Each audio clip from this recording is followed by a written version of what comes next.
Hey guys, welcome back to my channel. My self Manisha. So ఎలా ఉన్నారు అందరూ బాగున్నారని అనుకుంటున్నాను. నేనైతే చాలా చాలా బాగున్నాను. ఇది వచ్చేసి ఉగాది తర్వాత వ్లాగ్ అనమాట. నార్మల్గా కోడి నాన్ వెజ్ అట్లా చేస్తాం కదా. సో మా మామయ్య అయితే కోడి తీసుకొచ్చారు. ఎప్పుడు ఉగాది తర్వాత నెక్స్ట్ డే మేము సుంకలా పరమేశ్వరి అమ్మవారి టెంపుల్ దగ్గరికి వెళ్ళి కోడిని అక్కడ ఇస్తామన్నమాట. అలాగే నైవేద్యం ప్రసాదాలు ఇంకా శారీ కూడా పెట్టేసి ఇంకా నార్మల్గా ఇంటికి వచ్చేసి నాన్ వెజ్ అయితే చేసుకుంటాం యాజ్ యూజువల్గా. ఎవ్రీ ఇయర్ అయితే మేము ఒకసారి విజిట్ చేస్తూ ఉంటాము. ఉగాది నెక్స్ట్ డే అనమాట. ఇది వచ్చేసి టెంపుల్ మున్గాల దగ్గర ఉంది, నంద్యాల డిస్టిక్లో. నేనైతే ఇంకా మార్నింగే ఫ్రెష్ అయిపోయాను, ఎందుకంటే ఇంకా మార్నింగ్ నుంచి చేస్తే ఈవినింగ్ వరకు అవుతాయన్నమాట వర్క్స్ అన్నీ. సో ఇంకా అలాగే అమ్మవారి కోసం శారీ అయితే తీసుకురావాలనేసి ఇంకా ఒకేసారి 2 పనులు అయిపోతాయని ఇంకా నేనైతే రెడీ అవుతూ ఉన్నాను. జనరల్గా మా ఇంట్లో ఫెస్టివల్స్ అలా ఉన్నప్పుడు అయితే ప్రతి ఒక్కరి ఇన్వాల్వ్మెంట్ అయితే డెఫినెట్గా ఉంటుంది. సో మా ఇంట్లో ఫెస్టివల్స్ అంటేనే లైక్ కైండ్ ఆఫ్ ఒక చిన్న మినీ ఫంక్షన్ లాగా అయిపోతుందన్నమాట.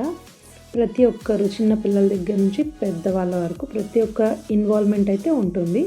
నార్మల్గా ఫెస్టివల్స్ అంటేనే like kind of traditions and all those things కదా.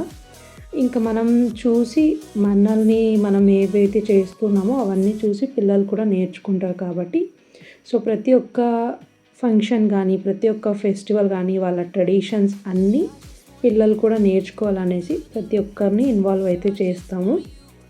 ఇంకా దట్టు ఫెస్టివల్కి మా అత్తయ్య మామయ్య కూడా వచ్చారు కాబట్టి ఇంకా ఇల్లంతా ధూమ్ధాంగా హంగామాగా అయితే అయిపోయింది ఇల్లంతా. సో ఇంకా నేను వాళ్ళతోనే మాట్లాడుతూ ఇంకా ఫాస్ట్గా రెడీ అవుతూ ఉన్నాను అనమాట, ఎందుకంటే నాకు చాలా వర్క్స్ ఉన్నాయి ఇంకా. సో దాని తర్వాత అమ్మవారి కోసం ప్రసాదం చేయాలి, బయటికి వెళ్ళాలి, శారీ తేవాలి. ఇంకా అమ్మవారికి అయితే 108 నిమ్మకాయలతో హారం అయితే తయారు చేసి తీసుకెళ్తాం అనమాట వెళ్ళేటప్పుడు.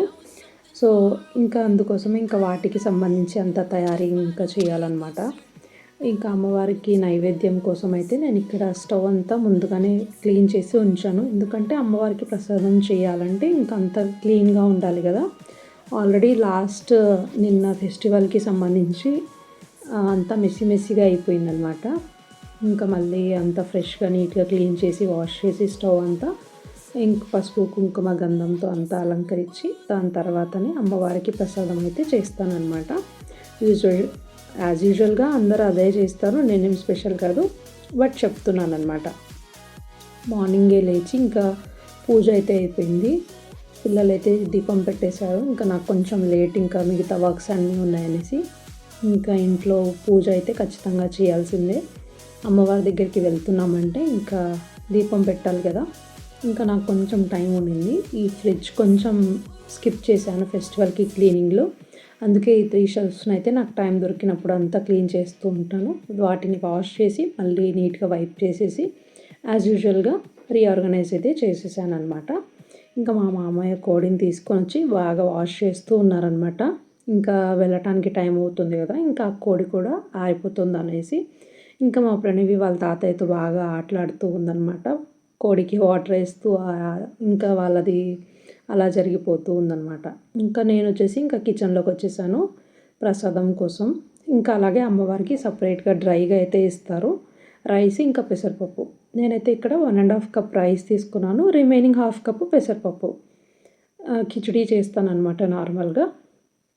యాజ్ యూజువల్గా వాటర్ వేసేసి కొంచెం పసుపు కొంచెం సాల్ట్ వేసి ఇంకా దానిపైన ఘీ వేసి కుక్కర్ అయితే పెట్టేశాను. ఒక సైడ్కి దానిపైన అవుతూ ఉంటుంది. ఇంకా మా అత్తయ్య చెప్పినట్లు ఇంకా ఏవైతే మిస్ అయిపోయినామో ఇంకా అక్కడికి ఏమేమి తీసుకెళ్ళాలి అవన్నీ తను చెప్తూ ఉన్నారనమాట. టైం దొరికినప్పుడల్లా అవి కూడా ఆల్టర్నేట్గా తీసి పెడుతూ ఉన్నాను. ఇంకా అమ్మవారికి అయితే మాలైతే అయిపోయింది. ఇంకా నిమ్మకాయలన్నీ వాష్ చేసి ఇంకా గుచ్చుతూ ఉన్నాను అనమాట, ట్రై చేస్తూ ఉన్నాను. అదొక యుద్ధం లాగా అయిపోయింది. నీడలు గుచ్చితే దారం రావట్లేదు, దారం గుచ్చితే అందులోంచి నిమ్మకాయ రావట్లేదు. ఇంకా పిల్లలు నేను అందరం కలిసి ఒక కుస్తీ పట్టి ఎలాగోలాగా లాస్ట్కి ఫైనల్గా హారం అయితే రెడీ చేసేసాము. పాపం అనిపిస్తుంది కోడిని చూస్తుంటే. ఇంకా దానికి కొంచెం ఫుడ్ పెట్టామన్నమాట. ఇంకా నేను ఘీ అయితే దీనిపైన వేస్తూ ఉన్నాను అనమాట, కొంచెం టేస్ట్ కోసం. ఆయిల్ అయినా వేసుకోవచ్చు, మీ ఇష్టం అనమాట. నేనైతే హోమ్మేడ్ ఫ్రెష్గా చేసిన ఘీని మాత్రమే యూజ్ చేస్తున్నాను. నేను మోస్ట్లీ బయట తీసుకోను. ఎవరైతే నన్ను ఫాలో అవుతున్నారో వాళ్ళందరికీ తెలిసే ఉంటుంది. హోమ్మేడ్ ఘీ అనమాట. ఇంకా టైం దొరికినప్పుడల్లా ఇంకా పసుపు, కుంకుమ, ఆకు, ఒక్క ఇంకా అవన్నీ అమ్మవారి దగ్గరికి ఏవైతే తీసుకొని వెళ్తామో అవన్నీ ఆల్టర్నేట్గా తీసి ఒక సైడ్ ఉంచుతూ ఉన్నానన్నమాట. ఇంకా జస్ట్ అప్పుడే స్టవ్ అంతా వాష్ చేశాను. ఈ కిచిడి వల్ల మొత్తం స్టవ్ అంతా మిసిమిసిగా అయిపోయింది. It's okay, no problem. మీలో ఎంతమంది ఈ టెంపుల్ని విజిట్ చేశారు అండ్ మునగాల నుంచి ఎవరైతే నా వీడియో చూస్తున్నారో డెఫినెట్గా కామెంట్ చేయండి. నెక్స్ట్ టైం వచ్చినప్పుడు డెఫినెట్గా కలుద్దాం ఇఫ్ పాసిబుల్ అనమాట. సో అదనమాట. మీకు నా ఈ వీడియో నచ్చినట్టయితే లైక్ చేయండి, కామెంట్ చేయండి and don't forget to subscribe to my channel. Bye bye.